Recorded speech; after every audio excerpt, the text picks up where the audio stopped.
explore dalam dan luar Masjid Kampung Tembok Mufrad. User boleh tengok Masjid Kampung Tembok Mufrad dalam 360 videos. User boleh interact menggunakan button controller Oculus Quest untuk interact dengan setiap macam plan apa nak teleport ke apa dalam 360 videos ke, ataupun info architecture plan dalam VR Tour punya scene. Dan next, user boleh membaca tentang Masjid Kampung Tembok Mufrad, sejarah dia dan setiap apa scene dia punya kawasan dalam masjid tersebut.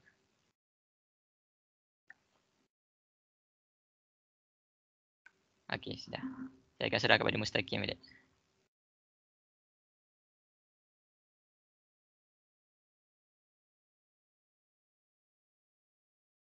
Mustaqim dia mute. Okay, seterusnya saya akan serah kepada Encik Khalid untuk conduct untuk VR application. Okay, so saya akan sharekan screen dan pelajar akan walk through pada penilai untuk demo ya.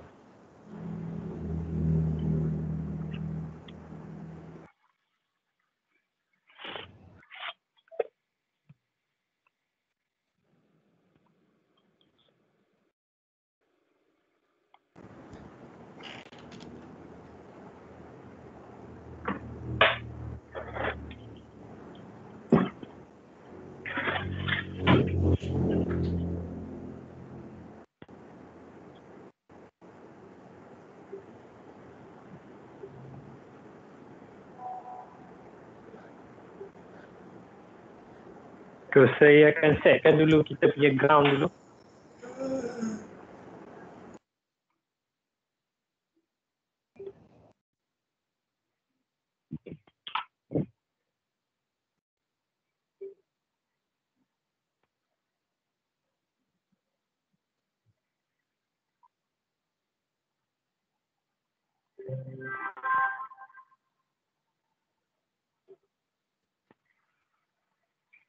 Okay, so aplikasi tu dah diinstalkan dalam Oculus Quest. Okay, so saya serahkan pada pelajar untuk walk through. Okay, pertama sekali kita akan nampak splash screen, ada logo Politeknik. So ini quick guide ni kita kena tunggu selama 10 second. So dia untuk first user. First, don't move your head, learn use to application, don't use VR headset on the long period if okay, seterusnya kita akan ke module start. So module start ni kita akan nampak masjid tu sendiri, dah ada satu button. Encik boleh tekan button tu. Okay. So sekarang ni kita pun akan di bahagian depan masjid. Kita ada nampak ada 3 button kat sini, info and architecture plan, VR tour dengan 360 video. So kita akan pergi first module, info and architecture plan.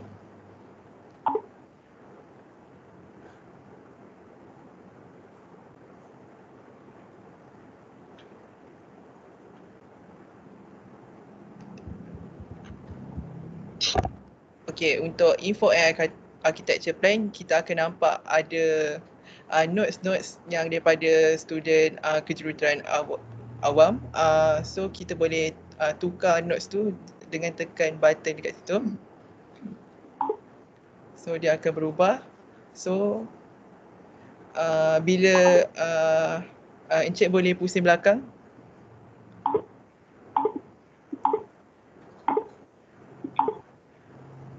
Cara nak pusing belakang tu bagi tahu pada penilai. Untuk pusing belakang, kita boleh pusing badan ataupun menggerakkan guna controller.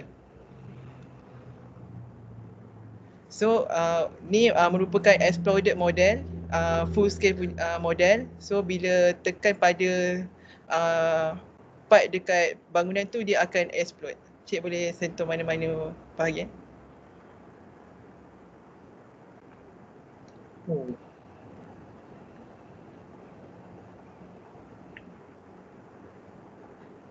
Okay. So ini project model untuk full scale. Setiap bahagian boleh tekan dan dia akan terpisah daripada posisi yang asal. So kalau model ni terlampau besar, kita ada mini model. So untuk bertukar kepada mini model, kita perlu tekan secondary button B dekat controller belah kanan. Okey, B Ah. Okey, lepas tu mini model. Dan pilih mini model.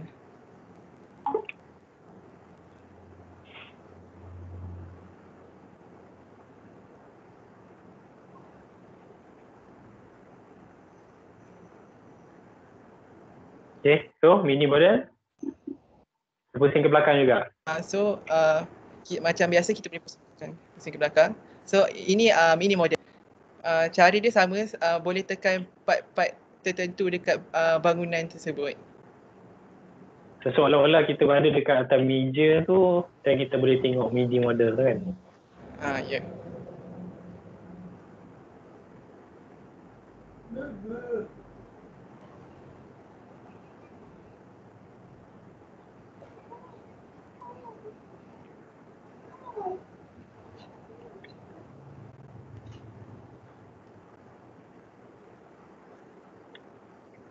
Ada collision detection tak kat sini? Tak ada kan? Okay, tapi kira macam kita giant lah, kita boleh nampak dia punya tu. Kita boleh tembus ke bangunan tu. Dia tak ada suara lah, tak ada macam klik-klik, okey dia keluar suara pun tak ada lah. Dia untuk klik ke bangunan ke? Ya, bila kita klik, okey pecah kan. Ada beritahu okey ni bahagian apa, tak ada lah. Yang itu kita orang tak tambah lah. Okey. So mungkin lah, so itu satu yang penerangan. Kalau pensyarah JKA memang nak bagi penerangan kan, dia senang, dia klik, okey ada penerangan. Benda tu boleh buat lah maksudnya? Boleh. Okey, seterusnya kita akan back ke main menu. Just tekan kepada. So kalau kita nak switch ke full scale model, boleh pilih di antara dua lah, mini model dengan full scale model lah. Ya. Okay, so kita akan back ke main menu dengan tekan button primary button A.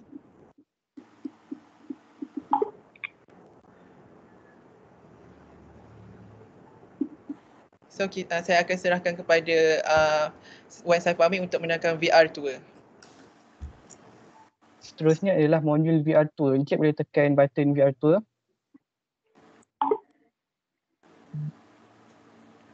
Dalam VR Tour, user boleh explore luaran dan dalam main masjid Tebuk Mufrad. Dia ada dua cara untuk explore. Yang pertama, user boleh berjalan secara fizikal untuk bergerak berdasarkan setting guardian yang user buat. Cuma terdapat kekangan dari segi ruang. Yang kedua adalah user boleh menggerak menggunakan joystick pada bahagian kiri. User juga boleh snap turn untuk pusing dengan menggunakan joystick pada controller bahagian kanan. Oh, dia ada haptic kan? Maknanya kalau saya pergi pada teleportation tu dia akan vibrate pada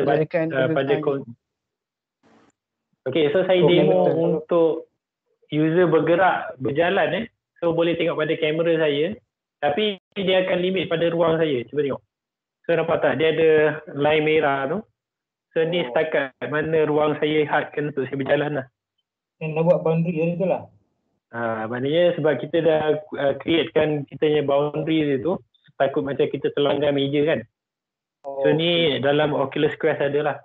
So untuk elakkan benda ni, kita akan buat cara bergerakan guna joystick. Dan satu lagi kita guna teleportation. Okay.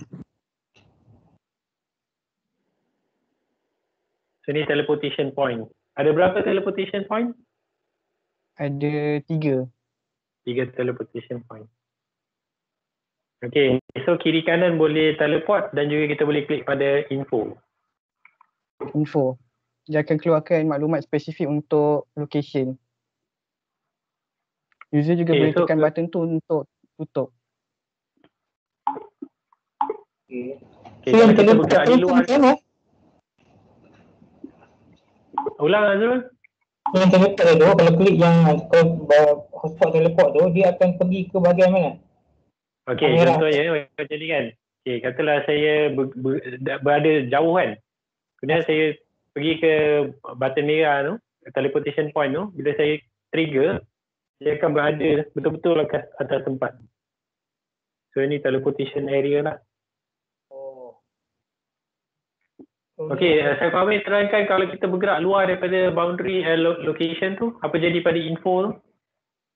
Kalau kita keluar daripada boundary, button itu akan hilang. Dan kalau kita masuk balik specific location tersebut, dia akan muncul balik semula. Dia akan ikut view user kan? Button tu akan ikut view user. Okay, so next. Next adalah masuk ke kawasan kolah. Okay, itu kolah dia. User juga boleh tekan untuk keluarkan maklumat. Dalam VR Tour dia ada gravity. So user boleh jatuh dalam kolah. Cuba Encik masuk dalam kolah tu. Dia akan masuk kolah. Okay. Ada buat partikel untuk air tak? Kalau untuk air dia macam bergerak sikit. Oh, nampak lah. Okay, kalau saya stay kat sini nampak tak? Air tu dia macam bergerak. Okay. So next. Di dalam situ ada kita teleportation. Okay, teleportation area juga. Okay. Lagi? Kawasan ketiga adalah ruangan solat lelaki.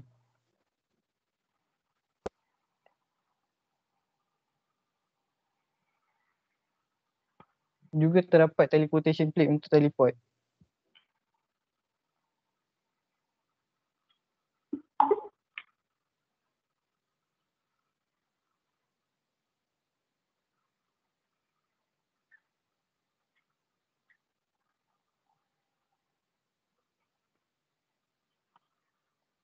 Okay. Ada collision detection? Ada.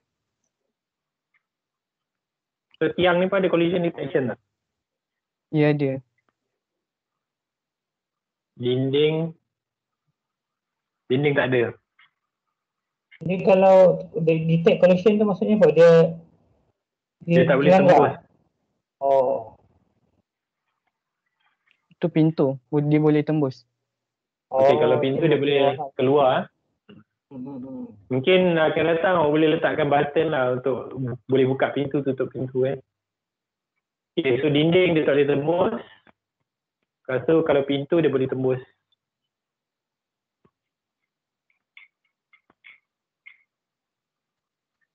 Okay, teruskan. Siapa? Amin? Terusnya, untuk pergi ke modul lain, user perlu primary button A pada controller untuk membuka quick menu. Okay. So kita ke mana? Encik tekan primary button A pada controller bahagian kanan untuk pergi ke main menu. Okay, ni main menu. Nampak? Okay. Main menu dia akan follow kamera user. Okay. Right. Tulisan menu tu jelas tak? Kalau ikut kat sini kan tak berjelas. Tulisan dengan background menu tu. Tak main kan? Seterusnya saya serah pada Akif Syahmi. Okey, seterusnya untuk modul 360 videos, Encik boleh tekan kepada 360 videos punya button. Masjid Kampung Cukup Mufrad. Okey, dekat dalam modul ni kami ada letakkan beberapa kawasan yang mana ada audio narration. Untuk setiap kawasan tu ada 5 tempat yang kami letakkan audio narration. Semua kawasan yang kami dalam 360 videos ni ada 8 tempat. 5 kawasan saja yang ada audio narration. Ni merupakan kawasan hadapan masjid lah. Kalau Encik suara lecturer daripada kejuruteraan awam sendiri. were locally found, including stone, brick, and hardwood. Okey, kalau untuk pergi ke next scene ataupun tempat, Encik boleh tekan dekat secondary button B dekat right side controller. Dan Encik Okey. boleh pilih mana tempat yang Encik nak untuk tengok kawasan tersebut. Sebagai So kita contoh, pil ke depan. Hotspot tu lah, nama hotspot tu. Kami letakkan 8 hotspot untuk pergi kawasan masjid ni. Inside area Masjid Kampung Tebuk Mufrad. Ini merupakan kawasan dalam hadapan masjid. Ada suara juga. This architecture refers to the traditional Javanese vernacular design in the Javanese archipelago Indonesia. The architectural features of Javanese architecture can be seen in terms of hierarchy of the roof, where it reflects social and economic status of the owner.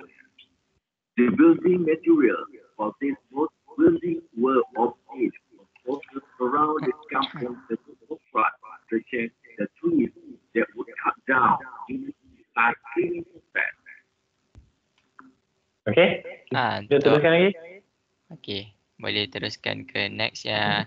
Untuk setiap scene ni dia punya hadapan boleh nampak ini adalah most front view. Setiap kali Encik tukar scene dia akan bertukar nama juga sekali. Kampung Tebuk Mufrad. From Macam ni kami Encik boleh tengok dia tulis Mosque Gate 1. Mufrad is located Okey, untuk next. Ni. Ini dekat kawasan sebelah kiri masjid. Yang ni kami tak letakkan audio narration sebab ni macam saja-sajalah. Encik boleh tengok kawasan sekitar masjid tu.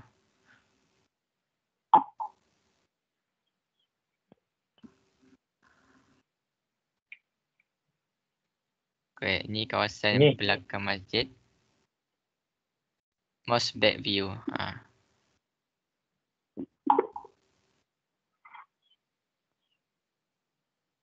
Okey, ni kawasan sebelah kanan masjid, depan pagar. Yang ni pun kami tak dia letakkan audio narration. Okey, Encik boleh masuk dalam masjid pula. Ni gate yang kedua. Yang kedua.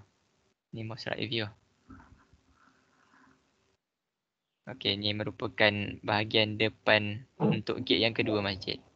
Okey, Encik boleh nampak board Masjid Kampung Tebuk Mufrad itu sendiri. So kita masuk ke dalam. Dalam evolutionary area. evolutionary area. The evolution area for Okey, untuk kawasan ni Adoration akan terangkan pasal kolah ni. can be seen before entering the prayer hall. The evolution area is about 2 meters deep and it has a stone slab into the evolution pool for swimming purposes. Okey, seterusnya dekat bahagian dalam masjid pula. Bahagian tengah. The hall of worship, male prayer area, Okey, ni merupakan male prayer area.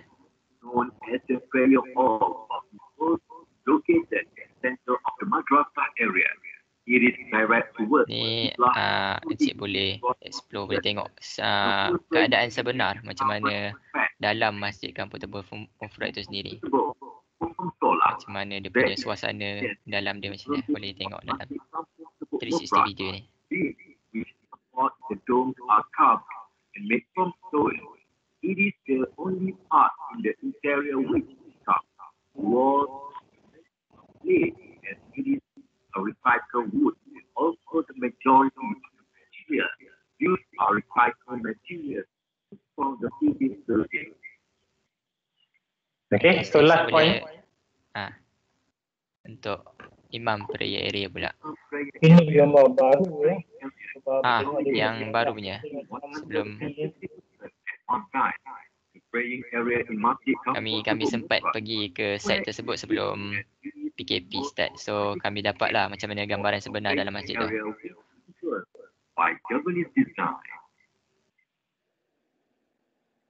Okey, itu sahaja untuk 360 videos.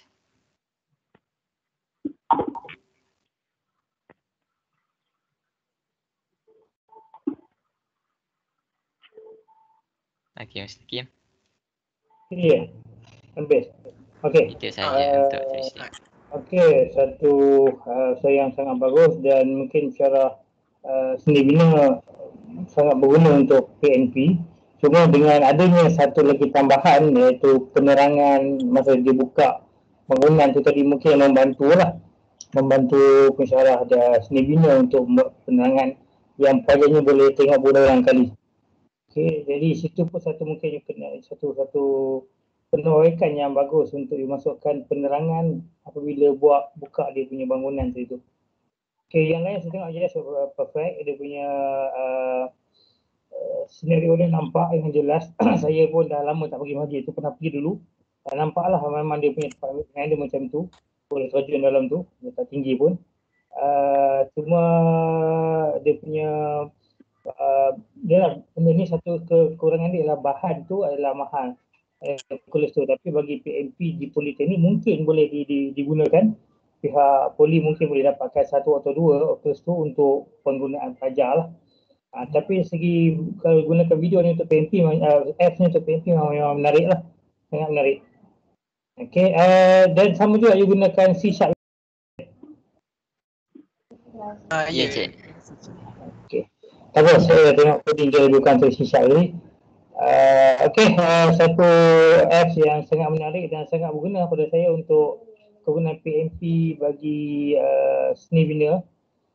Dan itu juga menarik dan berjaya buat video tu. 3D boleh nampak dalam tu lagi jelas lah. Itu memang sangat jelas yang keadaan masjid tu dari dalam dia dan di luar dia.